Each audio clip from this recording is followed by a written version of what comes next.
हर किसी का सपना होता है कि राज्य सेवा परीक्षा में वो उत्तीर्ण हो और राज्य की सेवा करे और देश का नाम रोशन करे और राज्य का नाम रोशन करे और अपने माता पिता का नाम रोशन करे। ऐसे ही आज एक विज्ञापन प्रकाशित हुआ है जिसका नाम है छत्तीसगढ़ लोक सेवा आयोग। जी हाँ, CGPSC की विज्ञापन जारी कर दिया गया है। CGPSC द्वारा राज्य सेवा परीक्षा 2000 भर्ती की परीक्षा डेट भी आ गई है और इसमें हर किसी को डिप्टी कलेक्टर DSP बनने की चाहत होती है। तो आइए बात करेंगे इसी पर चर्चा। और हमने बताए थे कि पिछले वीडियो में कि जल्द ही इसका नोटिफिकेशन आने वाली है ऐसा करके। आज 26/11 को अंततः इसका नोटिफिकेशन जारी हो गया है। तो इसके बारे में चर्चा कर लेते हैं। आइए बात करते हैं इसके पूरे विस्तार से क्या क्या जानकारी दिया गया है इसके बारे में जानेंगे। तो आप देख सकते हैं आज दिनांक 26/11/2022 के है और ये प्रकाशन तिथि 30/11/2022 के लिए दिया गया है। साथ ही और ये विज्ञापन भी है और ये राज्य सेवा परीक्षा 2022 के लिए। साथ ही प्रारंभिक परीक्षा की बात करें जो संभावित तिथि है 12/2/2023 यानी 12 फरवरी 2023 को इसकी प्रारंभिक परीक्षा प्री की परीक्षा हो सकती है, ऐसा संभावित तिथि दिया गया है जो आगे पीछे भी हो सकता है। साथ ही यह परीक्षा सुबह 10 बजे से दोपहर 12 बजे तथा दूसरा पाली का पेपर अपराह्न दोपहर 3 बजे से शाम 5 बजे तक हो सकती है, इसकी संभावित तिथि है। साथ ही मुख्य परीक्षा की संभावित तिथि है 11, 12, 13 एवं 14 मई 2023 को निर्धारित की गई है जो कि अभी संभावित है। बाद में किसी कारणवश ऐसा भी हो सकता है कि आगे पीछे हो सकता है। अब जानते हैं इनके बारे में। प्रारंभिक परीक्षा जिसकी ऑनलाइन आवेदन करने की तिथि है 1 दिसंबर 2022 12 बजे से दिनांक 20/12/2022 रात्रि के 11:59 तक आप फॉर्म को फिल कर सकते हैं। यदि इसमें किसी प्रकार की त्रुटि होती है उसमें बाद में सुधार के लिए दिया जा सकता है। इसके लिए आपको हमेशा CGPSC की साइट को देखते रहना है, आपको हर हमेशा इसके लिए अपडेट रहना है। और इसके महत्वपूर्ण कुछ तथ्य है, इसको जान लेते हैं।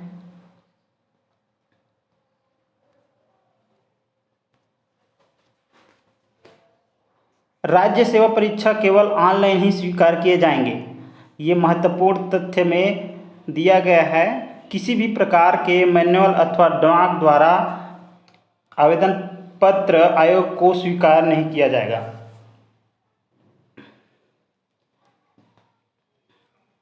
इसका मतलब यह है कि आप किसी भी प्रकार से डाक के माध्यम से इसको भेजते हैं वो मान्य नहीं होगा। आप केवल ऑनलाइन फॉर्म ही भरें, यह ऑनलाइन प्रक्रिया स्वीकार किया जाएगा।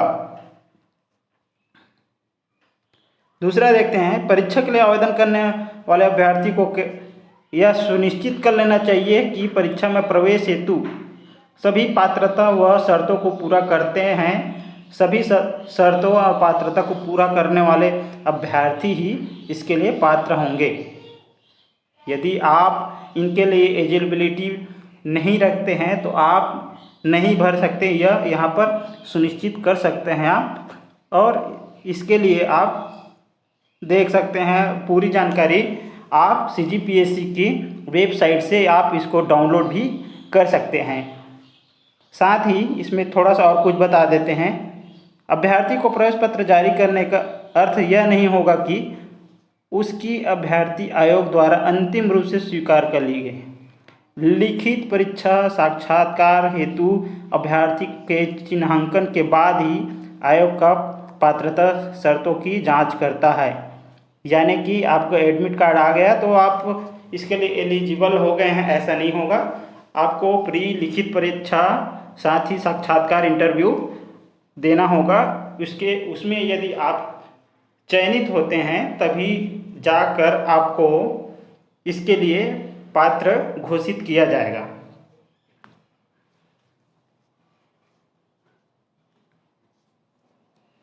साथ ही उपरोक्त परीक्षा अभ्यर्थी परीक्षा शुल्क पोर्टल का भुगतान ऑनलाइन माध्यम से किया जा सकता है। परीक्षा शुल्क के भुगतान के लिए किसी बैंक के ड्राफ्ट या चेक स्वीकार नहीं किए जाएंगे।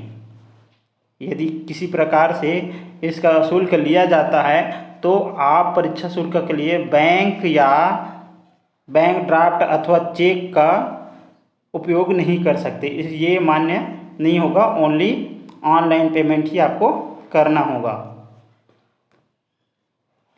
अब चौथा देखते हैं, राज्य सेवा परीक्षा प्रारंभिक परीक्षा जो है ऑनलाइन दिनांक 1 दिसंबर से शुरू होगा, जैसे कि मैंने ऊपर में ही बताया है।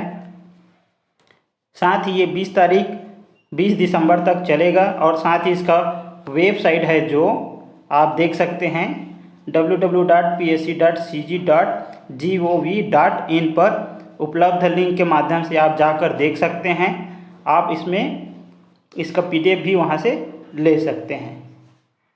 ये जानकारी रखेंगे। साथ ही ऑनलाइन आवेदन में त्रुटि कार्य का सुधार कार्य करने की अंतिम तिथि के बाद 21/12, जैसे कि मैंने बताया था, यदि जैसे त्रुटि सुधार के लिए जो देता है टाइम देता है उस बीच में आप त्रुटि सुधार कर सकते हैं। किसी प्रकार की त्रुटि होती है तो उस बीच आप अपने से वहाँ उस साइट में अपने लॉगिन पासवर्ड के माध्यम से आप इसको सुधार कर सकते हैं। तो ये दिनांक 21/12 से 22/12 तक एक दिन आपको दिया जाएगा। अब इसमें त्रुटि सुधार केवल ऑनलाइन ही किया जा सकेगा और त्रुटि सुधार जो है निःशुल्क रहेगा।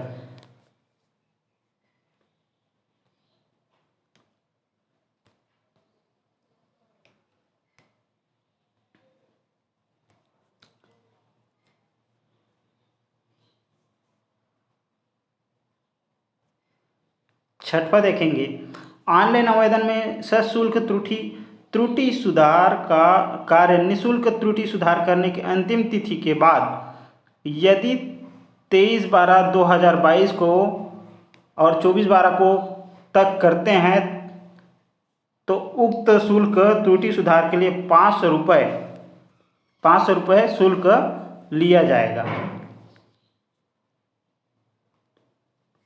यानी ये जो दिनांक दिया है 21/12/2022 से 22/12/2020 के बीच में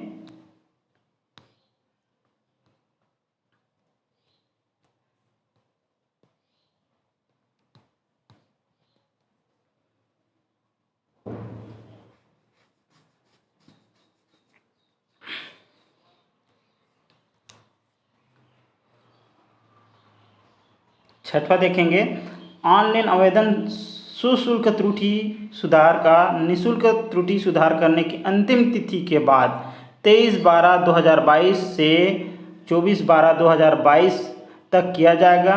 उक्त त्रुटि सुधार हेतु 500 रुपये शुल्क लिया जाएगा। उक्त शुल्क त्रुटि सुधार के कार्य केवल एक बार ऑनलाइन ही किया जा सकेगा। इसका विज्ञापन कंडिका 19 देख लेंगे। इसका मतलब यह है कि जो निःशुल्क 21/12/2022 से दिनांक 22/12/2022 रात्रि तक जो निःशुल्क त्रुटि सुधार किया जा सकेगा ऑनलाइन के द्वारा, उसके बाद यदि 23/12 से 24/12 के बीच में त्रुटि सुधार करते हैं तो आपको 500 रुपया फीस शुल्क देना पड़ेगा। इसके लिए इसको ध्यान में रखेंगे। इससे अच्छा आप अच्छे से जानकारी फिल करेंगे ताकि कोई त्रुटि ना हो, आपको इससे बचा जा सके। फिर देखेंगे इस वर्ग कैटेगरी सुधार मामले में यदि अभ्यर्थी आरक्षित वर्ग में भरे गए हैं, अपने ऑनलाइन आवेदन पत्र में सुधार कर उसे आरक्षित वर्ग किया जाता है,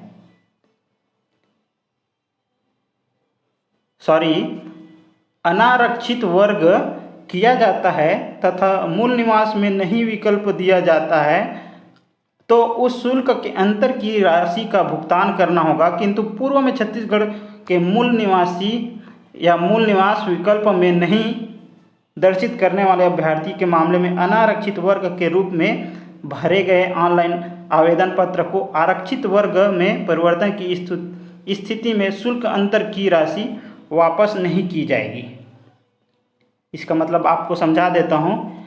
जैसे कि कोई इसमें दिया गया आरक्षित वर्ग से दिया गया उस कैटेगरी में यदि आप फिल कर दिए हैं, आपको जो अमाउंट देना है उससे आप उसके बाद आप उसके सुधार करके अनारक्षित में भरते हैं, उसका शुल्क ज़्यादा होता है, तो फिर उसी और फिर बाद में आप फिर से चेंज करते हैं या अपना मूल निवास का विकल्प नहीं चुनते हैं या छत्तीसगढ़ के मूल निवास के नहीं दर्शित अभ्यर्थियों के लिए है, तो आप इसको उसी अनारक्षित के ही कैटेगरी में माना जाएगा और उसी कैटेगरी के हिसाब से आपके शुल्क लिया जाएगा। साथ ही सशुल्क त्रुटि सुधार के पश्चात प्राप्त आवेदन को स्वमेव निरस्त माना जाएगा। यानी त्रुटि सुधार के पश्चात यदि आप आवेदन या अभ्यावेदन करते हैं वो स्वतः ही निरस्त माना जाएगा। इसको आप ध्यान रखेंगे। जो दिनांक दिया गया है उस दिनांक के बाद आप ऐसा कुछ करते हैं तो ऐसा कोई मान्य नहीं होगा। साथ ही राज्य सेवा परीक्षा नियम जिन प्रक्रियाओं या विषयों का उल्लेख नहीं है उन प्रक्रियाओं या विषयों पर छत्तीसगढ़ लोक सेवा आयोग प्रक्रिया नियम 2014 यथा संशोधित प्रावधान लागू होंगे। इसमें जो भी है छत्तीसगढ़ राज्य लोक सेवा के प्रावधान ही होंगे, इसको आप देख लेंगे। साथ ही इसको आप एक बार पढ़ लेंगे क्योंकि हर चीज़ को बताना संभव नहीं होगा क्योंकि ये बहुत सारे पेजों में है। मैं इसमें से मुख्य चीज़ों को आपको अवगत कराता हूँ ताकि आपको समझने में कोई दिक्कत ना हो। तो ये जो नियम है इस नियम के तहत भर्ती या संशोधित किया गया है। आपको 12 फरवरी को आयोजित की जाने वाली प्रारंभिक परीक्षा में ऑनलाइन आवेदन के लिए ये आमंत्रित करता है। साथ ही आप इनको देख लेंगे, ये त्रुटि वगैरह क्या क्या है उसको आप PDF इसका निकाल कर देख लेंगे। अब इसमें बात करेंगे कितने पद हैं। इसका पद और सेवाओं का विवरण दिया गया है, इसके बारे में हम थोड़ा जानकारी ले लेते हैं। थोड़ा मैं जूम कर देता हूँ।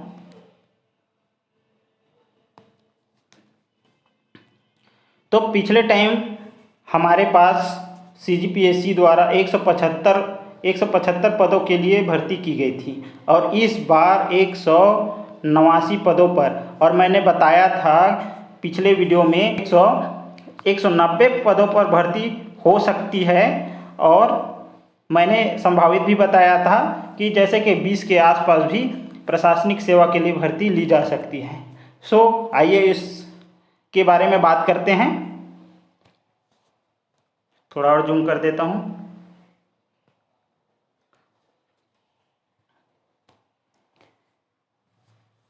यहाँ पर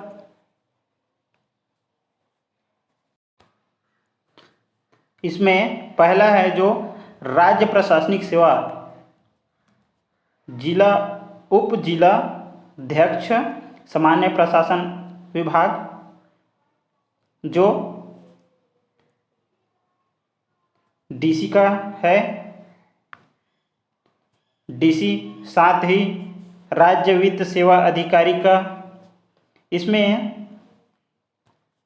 डीसी के पोस्ट में 15 पोस्ट है, जो लेवल के हिसाब से 12 लेवल में दिया जाएगा, जिसका 56,100 रुपये से स्टार्ट वेतन मैट्रिक्स है। इसको आप देख लेंगे। साथ ही छत्तीसगढ़ राज्य वित्त सेवा अधिकारी का 4 पोस्ट है। खाद्य अधिकारी या सहायक संचालक खाद्य पूर्ति आपूर्ति एवं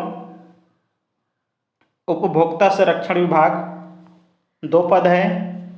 जिला आबकारी अधिकारी वाणिज्य कर आबकारी विभाग 2 पद है। सहायक संचालक जिला महिला एवं बाल विकास अधिकारी का 1 पोस्ट है। इसी तरह सहायक संचालक छत्तीसगढ़ संपरीक्षा विभाग वित्त विभाग के 5 पोस्ट है। आपको ऐसा लग रहा होगा कि ये पूरी तरह हम लोग को कैटेगरी वाइज क्यों नहीं दिया गया है, इसको आपको बार बार ध्यान में आ रहा होगा। तो मैं बता दूं कि अभी तक ये जो क्लियर नहीं हो पाया है, इसके वजह से इस तरह की व्यवस्था बनाई गई है। छत्तीसगढ़ सामान्य प्रशासन विभाग जो पीएससी विभाग है उनके द्वारा, क्योंकि अभी निकालनी थी उनकी भर्ती जो है, और पिछले वाले जो भर्ती परीक्षा हुई है उसका अभी भी रिजल्ट आना बाकी है। तो इसी वजह से इसमें पूर्ण रूप से कैटेगरी वाइज शो नहीं कराया गया है। केवल इसका पद जो है कितना रिक्त है उसको दर्शाया गया है, और साथ ही इसका वेतनमान दर्शाया गया है, और कौन से विभाग का नाम है उसको दर्शाया गया है। तो इसको आपको समझना जरूरी है, क्योंकि जैसे ही वो आरक्षण का जो प्रावधान है, जिस हिसाब से जिस कैटेगरी के हिसाब से आरक्षण को देंगे, जितना परसेंट देते हैं उस हिसाब से ये कैटेगरी वाइज बट जाएगा। तो ये किसके लिए है ये स्पष्ट हो जाएगा। सो अभी उसके बारे में नहीं आया है, इसीलिए इस तरह से किया गया है। साथ ही अब देखते हैं जिला पंजीयक का 1 पोस्ट है। राज्य कर सहायक आयुक्त वाणिज्य विभाग का 7 पोस्ट है। अधीक्षक जिला जेल गृह जेल विभाग के 3 पोस्ट है। रोजगार अधिकारी कौशल विकास तकनीकी शिक्षा रोजगार विभाग का 1 पोस्ट है। साथ ही बाल विकास परियोजना अधिकारी का 9 पोस्ट है। छत्तीसगढ़ अधीनस्थ लेखा सेवा अधिकारी वित्त विभाग की 24 पोस्ट है, और वो बैकलॉग भी है जो 2 पोस्ट छूटी हुई है। और यहाँ पर सबसे बड़ी बात जो सबसे इस भर्ती में इस बार की सबसे बड़ी ज़्यादा संख्या में है, वो है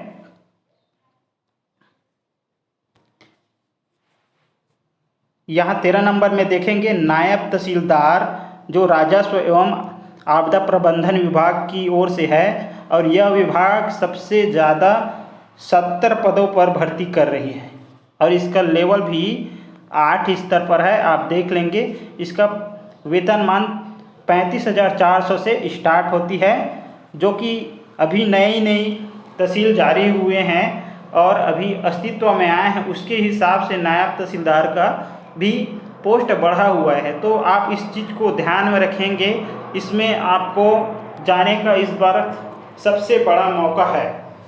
साथ ही आबकारी उप निरीक्षक का 11 पोस्ट है। सहायक निरीक्षक सहकारिता विभाग के लिए 16 पोस्ट है, और लास्ट में सहायक जेल अधीक्षक गृह जेल विभाग के लिए 16 पोस्ट दिए गए हैं। इस तरह कुल टोटल 189 पोस्ट दिया गया है, और इसमें पिछले साल में बताया जैसे कि 175 था, और इस बार 189 है। तो इसके लिए आपको सबसे ज़्यादा अच्छी फ़ायदा हो सकती है, क्योंकि आपको 4 पोस्ट एक्स्ट्रा मिल रहा है, और साथ ही इस बार नायब तहसीलदार का बढ़ा हुआ पोस्ट मिल रहा है, ये सहायक जेल अधीक्षक का, और यहाँ पर जेल अधीक्षक का भी 3 पोस्ट बढ़ा हुआ है। तो साथ ही इसमें परीक्षा के माध्यम से भरी जाने वाले रिक्तियों की संख्या 189 है, इसको देख लेंगे। साथ ही इसमें रिक्तियां बैच मार्क 40% या अधिक दिव्यांग अभ्यर्थियों के लिए आरक्षित दिया गया है और ये दिव्यांगन हेतु आरक्षित भिन्न भिन्न पदों प्रकार के लिए आरक्षित हो सकते हैं, इस पर ध्यान देंगे। साथ ही इस पर जो संशोधित रिक्तियां प्राप्त होने पर रिक्तियों की अंतिम संख्या में परिवर्तन आ सकता है, यानी जो यहाँ पर 189 है वो 95 भी हो सकता है या 74 भी या 75 भी, घट बढ़ भी सकता है, ऐसा कुछ यहाँ पर दर्शाया गया है, आप देख लेंगे। साथ ही कुछ महत्वपूर्ण टिप है यहाँ पर आपको देख लेने हैं। प्रारंभिक परीक्षा परिणाम होने के पूर्व सेवा संवर्ग एवं पदों की संख्या में परिवर्तन हो सकता है। यह विज्ञापन संबंधी विभाग मांग पत्र अनुरूप प्रकाशित किया जा रहा है। साथ ही इसमें छत्तीसगढ़ के, ये महत्वपूर्ण है, छत्तीसगढ़ के इस मूल निवासी या स्थानीय निवासी निःशक्त ही मान्य होंगे, निःशक्त जन ही मान्य होंगे, यानी प्रारंभिक परीक्षा परिणाम जारी की तिथि के लागू आरक्षण का लाभ छत्तीसगढ़ के मूल निवासी को ही प्राप्त होगा। सभी प्रकार की आयु में भी विधवा, महिला, अनुसूचित जनजाति, जाति, अन्य पिछड़ा वर्ग, निःशक्त, भूतपूर्व सैनिक, स्थानीय निवासियों को प्राप्त होगी, किंतु अन्य राज्य के निवासी जो छत्तीसगढ़ राज्य में संविदा में कार्यरत है उन्हें भी आयु सीमाएं निम्नानुसार प्राप्त होगी। यानी आपको इस तरह के चेक कर लेना है, यहाँ क्या क्या है उसको आपको जान लेना है। यहाँ पर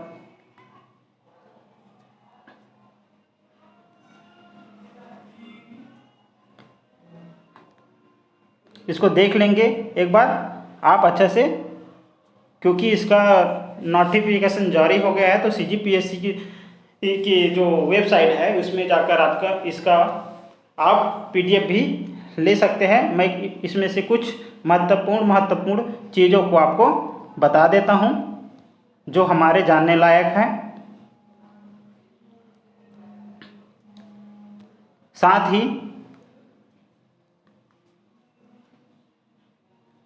आप इसमें आयु संबंधी जानकारी देख सकेंगे, इसमें क्या क्या है, और इसके लिए जो प्रारंभिक परीक्षा केंद्र बनाया गया है उसको आप देख लेंगे। ये पूरा 28 जिलों में इसका केंद्र दिया गया है, ये देख सकते हैं आप। ये सभी जिलों के लिए 28 जिलों पर इसका मुख्यालय दिया गया है जो प्रारंभिक परीक्षा के लिए है। साथ ही इसके मुख्य परीक्षा जो है सिर्फ संभाग स्तर पर होगा, जो अंबिकापुर, बिलासपुर, दुर्ग, भिलाई, जगदलपुर और रायपुर पर ही किया जाएगा, इसको आप देख लेंगे। साथ ही आयोग निर्धारित परीक्षा केंद्रों शहर में कमी या वृद्धि भी कर सकती है, इसमें उसके ऊपर है कि कहाँ यदि क्षमता के हिसाब से उसको घटा बढ़ा सकता है। विद्यार्थियों की संख्या यदि अधिक हो जाती है तो आगे कहीं उसके लिए परीक्षा सेंटर के लिए उसको आयोजित करने के लिए CGPSC अपने हिसाब से व्यवस्थित कर सकता है। साथ ही मुख्य परीक्षा के लिए आवेदन, ये महत्वपूर्ण चीज़ है, आप देख लेंगे। प्रारंभिक परीक्षा के परिणाम के आधार पर जो अभ्यर्थी मुख्य परीक्षा के लिए पात्र होंगे उन्हें मुख्य परीक्षा हेतु पुनः निर्धारित तिथि तक ऑनलाइन आवेदन करना होगा। यानी जैसे ही आप प्रारंभिक परीक्षा पास कर लेते हैं तो आपको मुख्य परीक्षा के लिए आपको फिर से पुनः आवेदन करना पड़ेगा, ऑनलाइन आवेदन, ध्यान रखेंगे।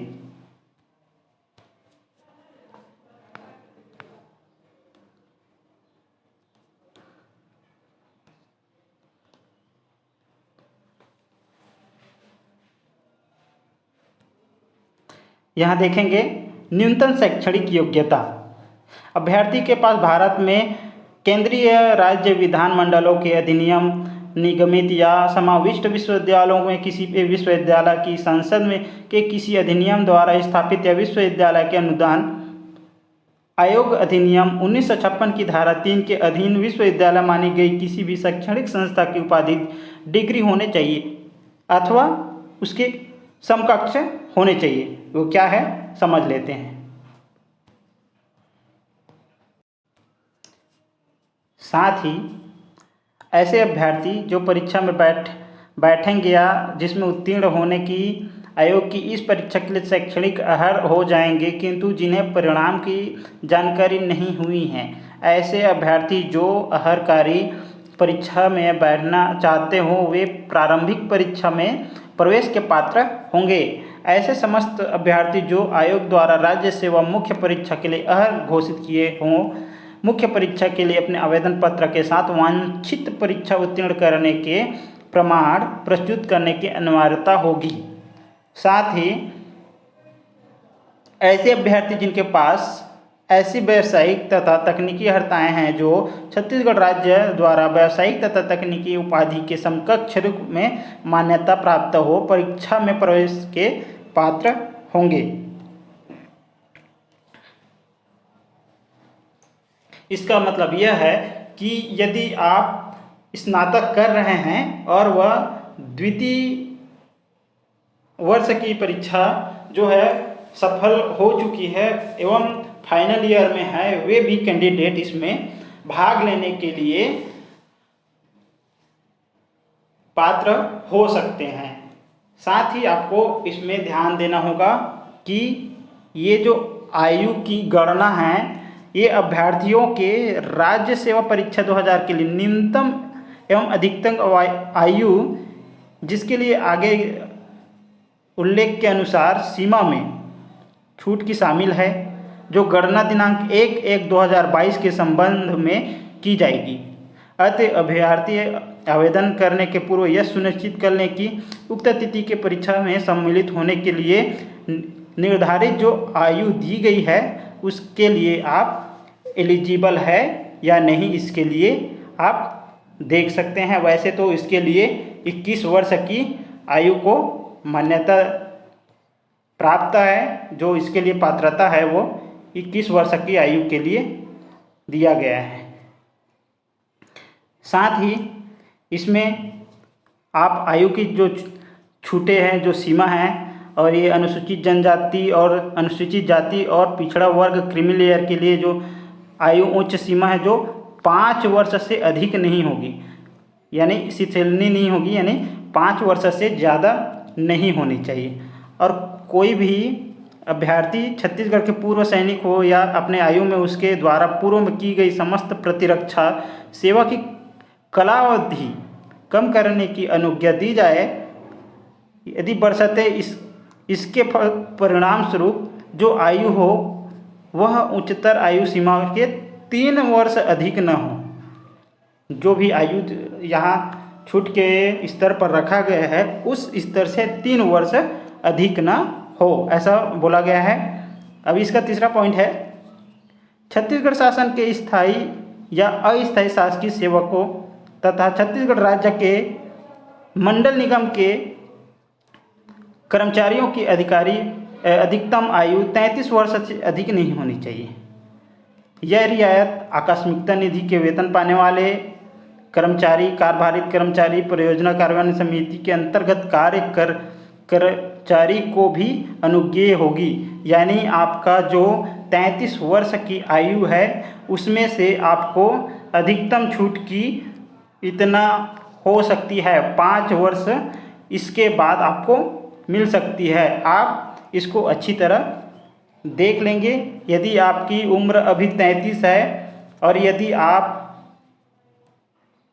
ST SC OBC की आप कैंडिडेट हैं तो आप इसको ध्यान रखेंगे कि आपका 33 वर्ष है तो आपको 5 वर्ष की ये छूट मिलने की संभावना है। सो आप इसको अच्छे से देख लेंगे और साथ ही इधर भी ये चौथा है उसको भी देख लेंगे।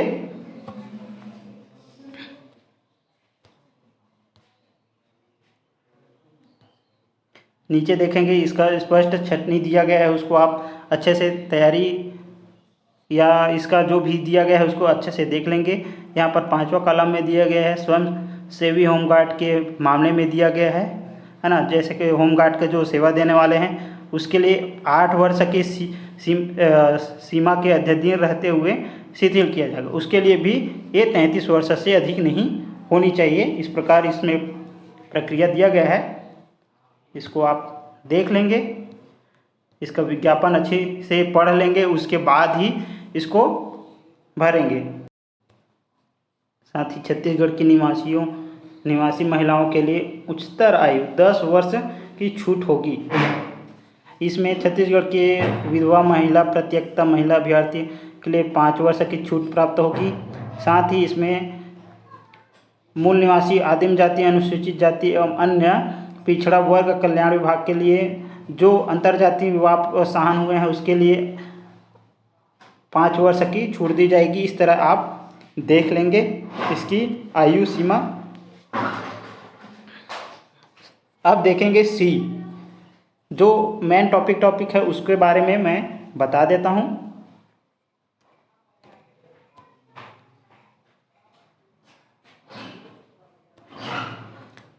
ये उप पुलिस अधीक्षक के लिए शारीरिक मापदंड है, जो ऊंचाई 168 सेंटीमीटर होनी चाहिए या उससे अधिक पुरुष अभ्यर्थियों के लिए, और महिलाओं के लिए 155 सेंटी या उससे अधिक महिलाओं के लिए यह होगी। और सीना पुरुष के लिए बिना फुलाए 84 सेंटीमीटर, फुलाने के बाद 89 सेंटीमीटर, यानी 5 सेंटीमीटर अधिक फुलाने होंगे। अब बगैर फुलाने सीना के कम से कम 5 सेंटीमीटर का अंतर होना चाहिए, यह कहा गया है। और महिला को इस मामले में या सीना के मामले में महिलाओं को छूट दिया गया है। महिलाओं को अभ्यर्थियों को शारीरिक रूप से निःशक्त नहीं होना चाहिए। आप डीएसपी पोस्ट के लिए एलिजिबल है और आप निःशक्त नहीं होना चाहिए। इसको आप देख लेंगे ये सारी चीज़ें, क्योंकि ये पूरी वीडियो बनाते बनाते ये टाइम बहुत हो जाएगा, इसलिए इसको आप अच्छे से देख लेंगे। यहाँ भी इसकी उप पुलिस अधीक्षक के लिए अन्य सीमा जो है इसके अनुसार आप देख सकते हैं। यहाँ पर अभ्यर्थी की आयु 21 वर्ष पूर्ण कर ली हो किंतु 30 वर्ष से अधिक ना हो, इस तरह से आप इसको ध्यान में रखेंगे। और इसमें जो छूट का प्रावधान दिया गया है उसको भी आप ध्यान में रखेंगे, है ना। जो इसमें जो लागू नहीं होता है वो बिल्कुल ही किसी प्रकार के लिए मान्य नहीं किया जाएगा। आप अधिक से अधिक इसमें छूट को मिलाकर 45 वर्ष की जा सकती है। ये बात को आपको छत्तीसगढ़ के निवासी को बिल्कुल ध्यान देना है कि सभी कुल मिलाकर यदि आपको मिलता है तो 45 वर्ष से अधिक नहीं होना चाहिए आपकी उम्र सीमा में।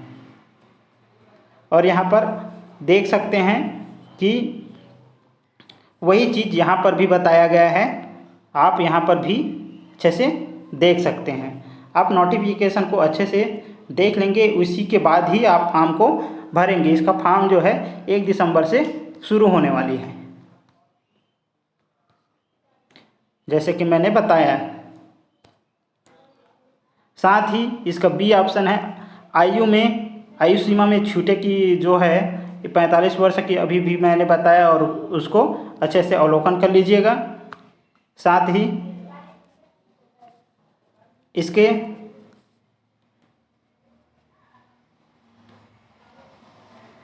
यहाँ पर भी वही सब जो दिया गया है उसको अच्छे से देख लेंगे।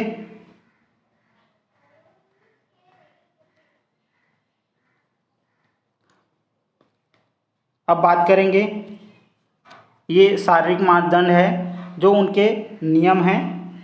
इसको थोड़ा सा मैं जूम आउट कर लेता हूँ,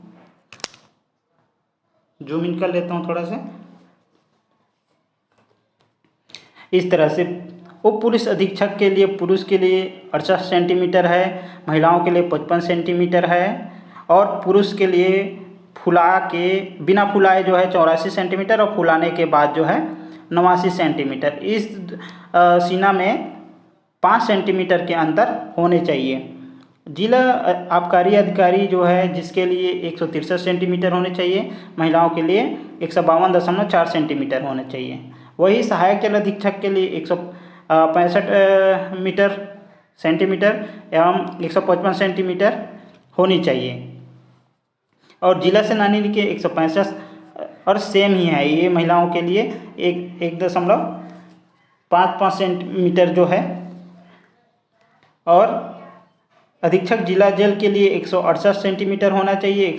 साथ ही महिलाओं के लिए 155 सेंटीमीटर होना चाहिए। पुरुष के लिए 84 सेंटीमीटर व फुलाने के बाद 89 सेंटीमीटर 5 सेंटीमीटर का अंतर होना चाहिए। और साथ ही आबकारी उप निरीक्षक के लिए भी वही 165 सेंटीमीटर और महिलाओं के लिए 152.4 सेंटीमीटर होने चाहिए। और पुरुष वर्ग के लिए 81 सेंटीमीटर होनी चाहिए जो इसमें कम है। और फुलाने के बाद 86 सेंटीमीटर होना चाहिए जो 5 सेंटीमीटर का अंतर होना चाहिए। इसको आप देख लेंगे। साथ ही कुछ टिप्स है उसको देखेंगे। सहायक जेल अधीक्षक एवं अधीक्षक जिला जेल पद हेतु अभ्यर्थी को चिकित्सीय दृष्टि से फिट होना चाहिए। दृष्टि जांच में अल्प दृष्टि नहीं होना चाहिए, यानी कि आपके आंखों को चेक किया जाएगा मेडिकली, उसमें आप फिट होना चाहिए। समस्त अंगों के प्रति स्पष्ट दृष्टि होना चाहिए। उसमें जब आपका मेडिकल किया जाएगा उसमें रंग वाले भी मेडिकल फिट के लिए दिया जाता है, उसके लिए दिया गया है। समस्त रंगों के प्रति स्पष्ट दृष्टि होना चाहिए। उसे शारीरिक या मानसिक सक्षम नहीं होना चाहिए, यानी कि सहायक जेल अधीक्षक और अधीक्षक जिला जेल के लिए जो है एकदम फिट होना है शारीरिक रूप से। और यहाँ पर सबसे महत्वपूर्ण चीज़ ये है कि ये पॉइंट 9 जो है नियुक्त अनापत्ति प्रमाण पत्र, इसमें यही बात दिया गया है कि यदि कोई अभ्यर्थी छत्तीसगढ़ शासन के अधीन शासकीय विभाग निगम मंडल उपक्रम के अध्ययन कार्यरत हो अथवा भारत सरकार के किसी भी उपक्रम की सेवारत या राष्ट्रीयकृत या अराष्ट्रीयकृत बैंक, निजी संस्थाओं एवं किसी भी विश्वविद्यालय में कार्यरत हों तो वे ऑनलाइन के आवेदन कर सकते हैं। परंतु ऑनलाइन आवेदन करने के पूर्व अथवा इसके तुरंत पश्चात उन्हें अपने नियुक्त अधिकारी या कार्यालय प्रमुख को अनापत्ति प्रमाण पत्र सीधे आयोग को भेजने के लिए आवेदन करते हुए आवेदन कर पावती का प्राप्त कर अपने पास सुरक्षित रखें। इस चीज़ को याद रखना है। जो कोई अभ्यर्थी कोई किसी नौकरी में है तो इस चीज़ का ध्यान रखेंगे। अपने अधिकारी से अनापत्ति प्रमाण पत्र के लिए आप आवेदन देंगे, उसका जो है आप पावती अपने पास रखेंगे। साथ ही वे आवेदन में आप सीधे आयोग को यानी छत्तीसगढ़ लोक सेवा आयोग को यहाँ से अनापत्ति प्रमाण पत्र भेजते हुए ऐसा उसमें दिया गया है, उसको आप देख लेंगे।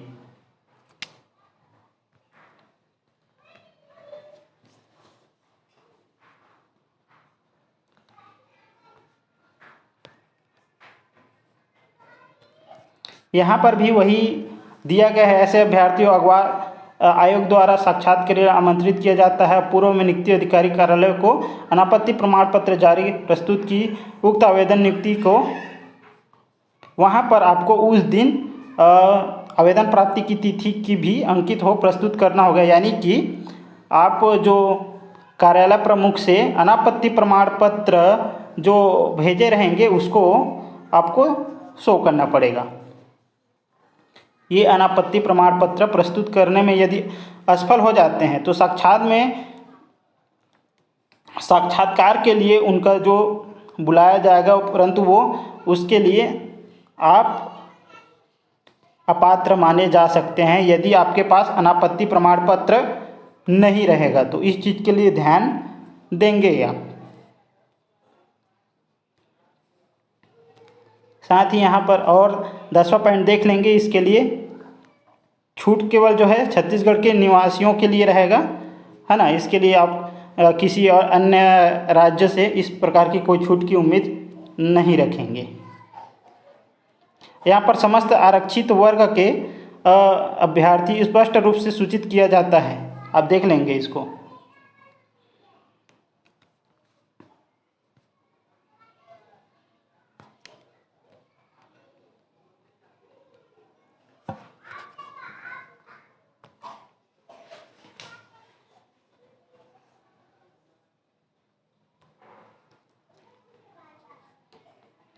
यहाँ अन्य जानकारी दिया गया है, उसको भी अच्छे से देख लेंगे। साथ में ही सबसे महत्वपूर्ण जानकारी जो है, आपके पास जो आप जाति निवास शो करेंगे इस परीक्षा को उत्तीर्ण करने के बाद, उस परीक्षा आप जिस कैटेगरी के हैं ST SC OBC की, तो उसके लिए आपको स्थायी जाति प्रमाण पत्र आपको शो करना पड़ेगा। इस चीज़ को आप ध्यान रखेंगे। यदि आप सफल हो जाते हैं इस परीक्षा में, यदि आपके पास स्थायी जाति निवास आपके कैटेगरी का नहीं है, तो आप उसके लिए अपात्र घोषित किए जा सकते हैं। इस चीज़ को ध्यान रखेंगे। और भी है इधर, आप यहाँ पर देख सकते हैं। यहाँ पर ये वही बातें यहाँ पर भी दिया गया है। और ये प्रारंभिक परीक्षा की अंक सूची जारी नहीं की जाएगी। ये महत्वपूर्ण बात है, आप इसको देख लेंगे, क्योंकि आपकी जो इसके अंक सूचियाँ इसमें कोई तैयार नहीं किया जाएगा। आप इसको स्पष्ट रहेंगे। साथ ही इधर भी वही चीज़ अलग अलग से दिया गया है, इसको पढ़ लेंगे। जो पढ़ने लायक है, आपको लगे कि क्या क्या जानकारी आपको अच्छा लगे, है ना। पहचान चिन्ह के लिए यदि है, उसको सब चीज़ को आपको इस तरह दिखाना है। महत्वपूर्ण चीज़ जो है उसको मैं आपको शो कर रहा हूँ। यहाँ पर वो जो ये जो प्रपत्र है, आपके दृष्टिबाधित है, दृष्टिहीन है, या कोई भी विकलांगता से हैं, तो उसके लिए प्रमाण पत्र शो करना पड़ेगा। यहाँ पर टिप दिया गया, भूतपूर्व सैनिक, थल सेना, जल सेवा सेना, वायु सेना या अर्धसैनिक बल भूतपूर्व सैनिक के अंतर्गत पात्र नहीं होंगे बोल रहे हैं। उनको ध्यान में रखेंगे। यदि कोई विकलांग के कोटि में आता है उस तरह से, तो आप अपने आप को ध्यान में रखेंगे, है ना। इसका 14 पॉइंट है जो देखिए, प्रारंभिक परीक्षा में आयोग को कोई प्रमाण पत्र या दस्तावेज भेजने अपलोड करने की आवश्यकता नहीं है। यानी आप प्रारंभिक परीक्षा में जब बैठते हैं, उसके लिए सिर्फ आपको फॉर्म भरना है। आपको जो जो जानकारी मांगती है उसको देनी पड़ेगी। उसके लिए कोई दस्तावेज अलग से PDF के रूप में अपलोड नहीं करना पड़ेगा। साथ ही यहाँ पर विज्ञप्ति अग्रमान्य पत्रक साक्षात्कार के लिए भी दिया गया है। आप इसके लिए देख सकते हैं यहाँ पर अलग से। अब यहाँ पर बात करेंगे मुख्य टॉपिक पर।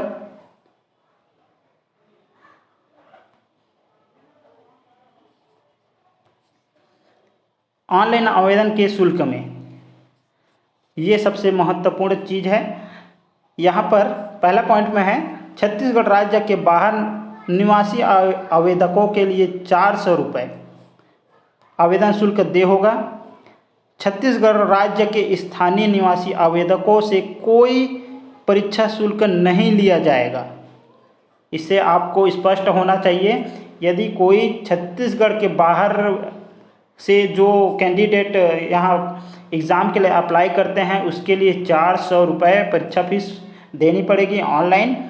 प्लस छत्तीसगढ़ के जितने भी कैंडिडेट हैं, उनको किसी प्रकार का आवेदन शुल्क देना नहीं पड़ेगा।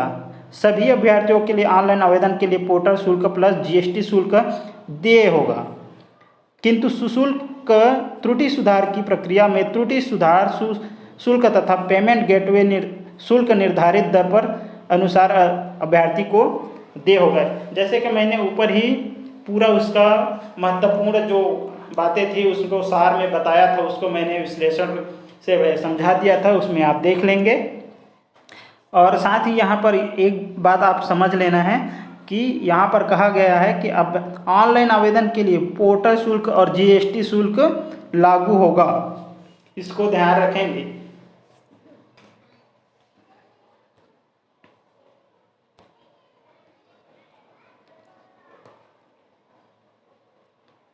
मैंने बताया था पहले ही, जो शुल्क जैसे निर्धारित तिथि रह गई, यदि कोई त्रुटि हो जाती है उस तिथि में आपको चेंज कर लेना है, कुछ भी त्रुटि होता है उसको सुधार कर लेना है। और उसके बावजूद भी यदि नहीं कर पाते हैं तो दूसरे दिन करते हैं तो 500 की त्रुटि सुधार शुल्क लिया जाएगा। इस तरह आप देख लेंगे। और ये अनर्हता जो है छत्तीसगढ़ सिविल सेवा नियम 1900 के अनुसार इसको आप देख लेंगे अपने पीडीएफ में। वैसे तो ये मेरे हिसाब से उतना है नहीं, लेकिन जो आपको ज़्यादा अच्छा उचित अनुचित लगे उसको आप एक बार देख लेंगे, ताकि आपको किसी भी प्रकार का धोखा ना हो। साथ में इसको आप देख लेंगे कि ये पीडब्ल्यूडी आरपीडब्ल्यूडी के लिए, उनके लिए ये प्रमाण पत्र है, इनको आपको बनवा के ले जाना है। इस हिसाब से आपको चिकित्सा के अधिकारी के पास आपको दिया जाएगा, इसको देख लेंगे आप। वही परिष्ठ इसमें भी वही दिया गया है, इसको भी आप जाकर देख लेंगे, पढ़ लेंगे अच्छा से। इसमें जानकारी क्या क्या दिया है, जो अपने जानकारी क्या है वो रहेगा, बाकी जिसके बारे में जो जानना है। और ये आवेदन पत्र है, इसको अलग से कॉपी में या फ़ोटो कापी निकलवा के उसको अटेस्टेड करवाना है वहाँ, है ना। अब आते हैं राज्य सेवा परीक्षा नियम के बारे में जानेंगे। इसके लिए आप प्रति वर्ष निम्नलिखित सेवाओं के लिए जो राज्य सेवा परीक्षा नामक संयुक्त परीक्षा प्रतियोगिता परीक्षा आयोजित की जाती है उसके बारे में एक बार चर्चा करेंगे। सो ये कौन से श्रेणी में आती हैं उनके बारे में दिया गया है ना। डीसी जो है द्वितीय में है, डीएसपी जो है, और ये सब कितने श्रेणी में आते हैं आप उनके बारे में अच्छे से देख लेंगे। यहाँ भी वही चीज़ दिया गया है। ये जो अधिकारियाँ हैं इसके लिए आप एलिजिबिलिटी होते हैं, तो ये जैसे कि अधीनस्थ सिविल सेवा नायब तहसीलदार जो है तृतीय कर्मचारी के रूप में वहाँ पर आएंगे। सहायक जेलर जो है तृतीय, इस प्रकार से आप अच्छे से देख लेंगे कौन कौन से श्रेणी में आते हैं, उनको आप देख लेंगे। यहाँ पर जैसे अधीक्षक जिला जेल दिया गया है वही द्वितीय श्रेणी में है, इसी तरह आप यहाँ पर इसकी श्रेणी जान सकते हैं, देख सकते हैं, इसको अच्छे से पढ़ लेंगे।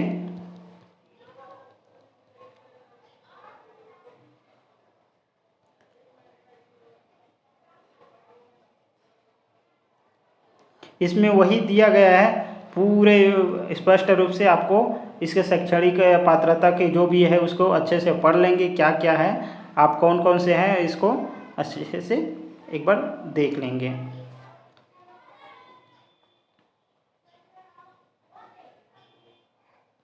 यहाँ पर वही ऊंचाई सीने के लिए मापक दिया गया है, से आपको मैं पहले ही बता चुका हूँ कि इसमें क्या क्या होना है ना। और इसके बाद आगे क्या क्या है उसको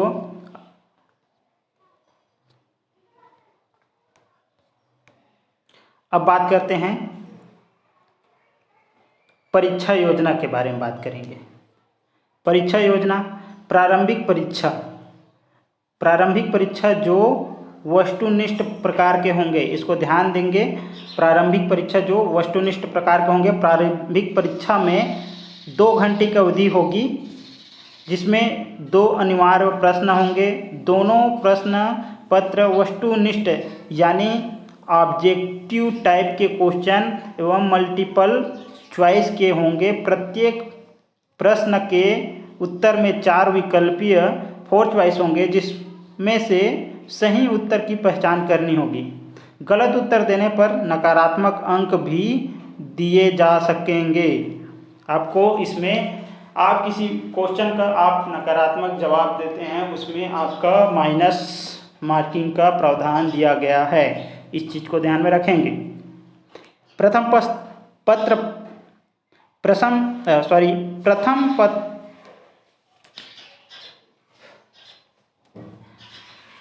प्रश्न पत्र सामान्य अध्ययन।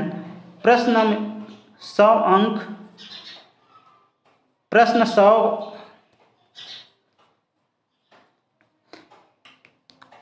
प्रथम प्रश्न पत्र सामान्य अध्ययन, जिसमें 100 प्रश्न होंगे, जिसका अंक 200 होगा और समय 2 घंटे की होगी। इसको आप ध्यान में रखेंगे। प्रत्येक गलत उत्तर के लिए सही उत्तर के लिए निर्धारित अंक का 1/3 भाग यानी 1/3 अंक काटे जाएंगे। साथ ही इसमें न्यूनतम अर्हता अंक दिए गए हैं। प्रश्न पत्र में अनारक्षित वर्ग के अभ्यर्थियों को न्यूनतम 33% अंक तथा आरक्षित वर्ग के अभ्यर्थियों को न्यूनतम 23% अंक प्राप्त करना अनिवार्य है। द्वितीय प्रश्न पत्र योग्यता परीक्षा अर्हताकारी प्रकृति की होगी। इस प्रश्न पत्र में अभिप्राप्त अंकों को मुख्य परीक्षा हेतु अभ्यर्थियों के चयन के लिए प्रावीण्य सूची तैयार करते समय नहीं जोड़ा जाएगा। इसको आपको ध्यान में रखना है। साथ ही जो प्रथम प्रश्न पत्र सामान्य अध्ययन की प्रावीण्य सूची के आधार पर मुख्य परीक्षा के लिए अभ्यर्थियों का चयन किया जाएगा, इस चीज़ को भी आपको ध्यान में रखना है। साथ ही मुख्य परीक्षा एवं साक्षात्कार के लिए परीक्षा योजना किस प्रकार है आप यहाँ पर देख सकेंगे। इसको थोड़ा जूम कर देता हूँ, यहाँ से आप इसको देख सकते हैं। इसका प्रथम प्रश्न पत्र होगा भाषा, जो कि 3 घंटे की होगी और इसकी कुल अंक होगा 200। द्वितीय प्रश्न पत्र जो होगी निबंध होगी, 3 घंटे का होगा, कुल 200 अंक। अभ्यर्थियों को प्रत्येक खंड में 2 कुल 4 भिन्न विषयों पर निबंध लिखने होंगे, यानी कि कुल अलग अलग विषयों पर यहाँ पर निबंध लिखना होगा। और तीसरा प्रश्न पत्र जो सामान्य अध्ययन 3 घंटे की होगा और 200 मार्क होगा। वैसे ही प्रश्न पत्र 4 में भी सामान्य अध्ययन 2 का रहेगा, 3 घंटे 200 प्रश्न पत्र अंक होंगे। यहाँ पर इसको आप अध्ययन तीसरा में सामान्य अध्ययन तीसरा में 3 घंटे 200 अंक, सामान्य अध्ययन प्रश्न पत्र 6 में सामान्य अध्ययन 4 में 3 घंटे 200 अंक और प्रश्न पत्र 7 में सामान्य अध्ययन 5 में 3 घंटे, कुल अंक 1400 अंक का होगा। और साक्षात्कार इसका जो आपको 150 अंक अर्जित करने होंगे। इसमें कुल अंक दोनों का 1400 और 150 का मिला के कुल अंक 1550 अंक होगा, जिसमें से आपको जो भी नंबर या कटअप आएगा उसके हिसाब से कटअप जारी किया जाएगा और उसके हिसाब से आपको इस परीक्षा में आप उत्तीर्ण के पात्रता होंगे, उस पर विचार किया जाएगा। साथ ही इसके कुछ और भी है, उसके आप अच्छे से इधर देख लेंगे इसमें कितना कितना। ये मुख्य परीक्षा के लिए 3 से 7 में न्यूनतम अनुसार जो खंड 1, खंड 2 और खंड 3, खंड 4 जो दिया गया है उसको आप देख लेंगे। यहाँ पर खंड 5 तक है। यहाँ पर चयन प्रक्रिया आयोग के प्रक्रिया नियम 2014 यथा संशोधित के अनुसार प्रावधानित होगी। आप इसको देख लेंगे। उसी को यहाँ पर दिया गया है।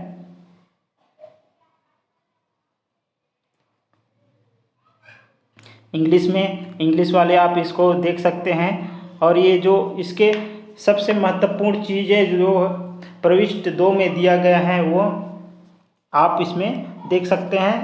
इंग्लिश वाले के लिए इंग्लिश में दिया गया, हिंदी वालों के लिए हिंदी में दिया गया है। तो इस प्रकार से मैं जूम आउट कर देता हूँ क्योंकि हिंदी वाले अधिक हैं।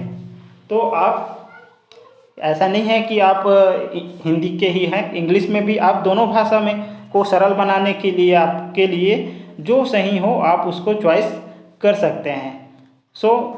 अब राज्य सेवा के प्रारंभिक परीक्षा में जो पाठ्यक्रम है वो इस प्रकार हैं। प्रश्न पत्र हिंदी एवं अंग्रेजी में होंगे। किसी भी शब्द, वाक्य, भाषा विवाद की स्थिति में हिंदी भाषा में लिखे गए वाक्य को ही आधार माना जाएगा। यहाँ स्पष्ट कर दिया है कि हिंदी भाषा को ही प्रथम विचार किया जाएगा। इसमें प्रथम पत्र जो है सामान्य अध्ययन है। कुल 100 प्रश्न होंगे, कुल 200 अंक के होंगे और 2 घंटे होंगे। भाग 1 तथा भाग 2 में 50-50 प्रश्न दिए जाएंगे। प्रत्येक प्रश्न 2 अंकों का होगा। प्रत्येक सही उत्तर 2 अंक के दिए जाएंगे। प्रत्येक गलत उत्तर हेतु सही उत्तर के निर्धारित अंक का 1/3 अंक काटे जाएंगे। यानी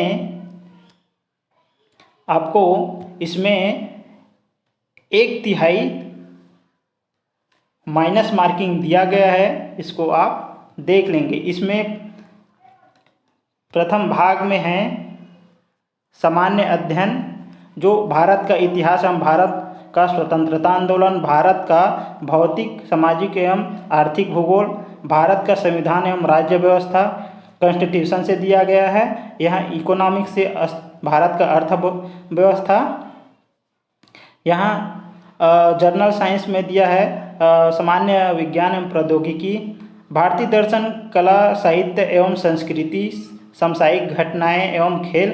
ये महत्वपूर्ण है, इसको आप IMP बना लेंगे। इसमें से बहुत सारे क्वेश्चन पूछे जाते हैं जो करंट में चल रहे हैं। इसी को ही हिंदी में समसामयिकी कहा जाता है, इसको ध्यान में रखेंगे।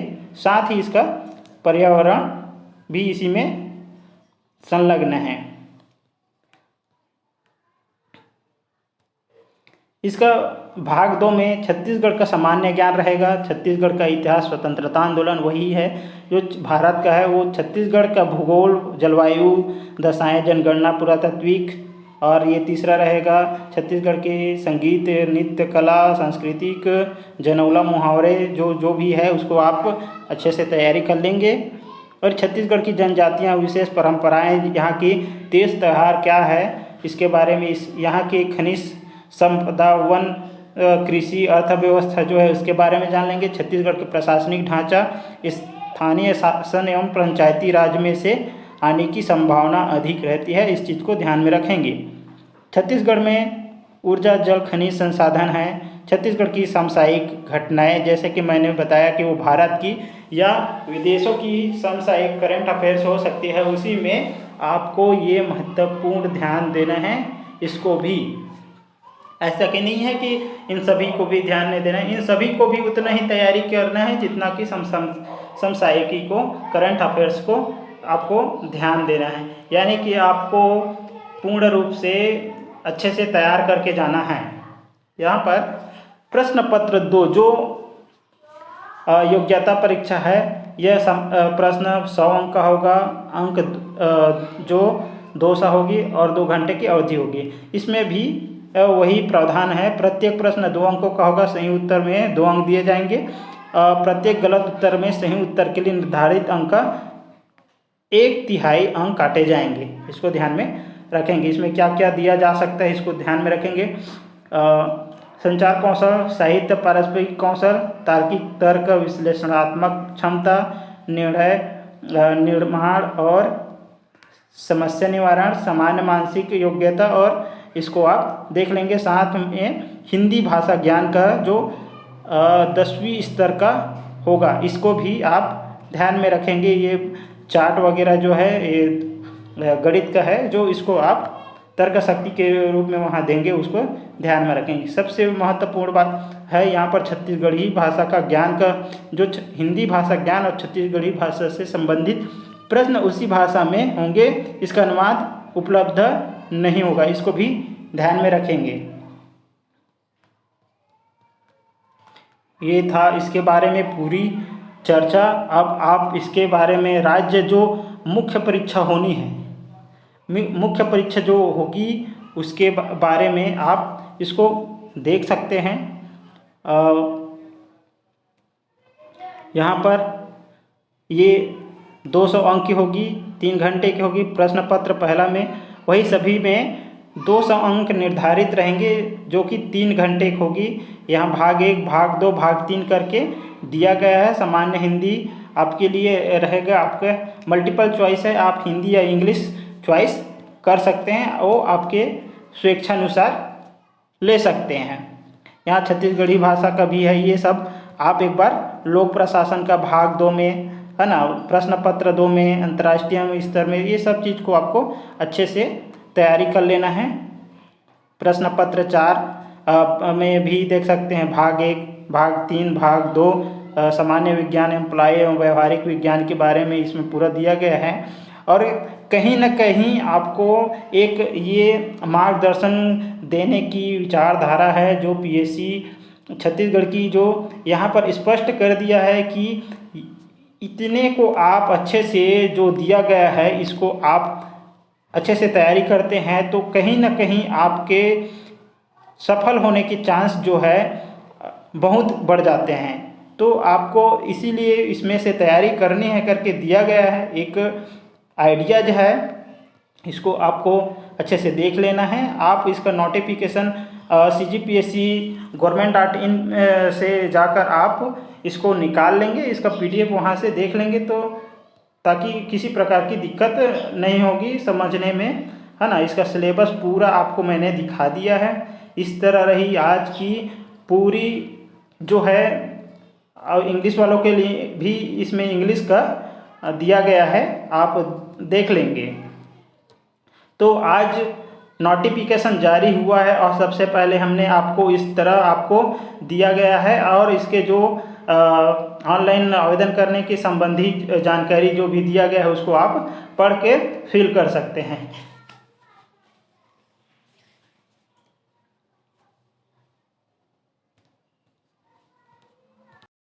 सो फ्रेंड, हमने इस तरह आज छत्तीसगढ़ लोक सेवा आयोग की परीक्षा जो होनी है उसके बारे में हमने पूरी तरह आपको स्पष्ट जानकारी दे दी है। वीडियो में तैयार करके आपको प्रैक्टिस सेट तैयार करके देंगे। ऐसे ही वीडियो पाने के लिए हमारे चैनल में बने रहिए। यह वीडियो आपको बहुत पसंद आया होगा ऐसा उम्मीद है। इस चैनल को लाइक एवं सब्सक्राइब जरूर करिए। जय हिंद, जय भारत, जय छत्तीसगढ़।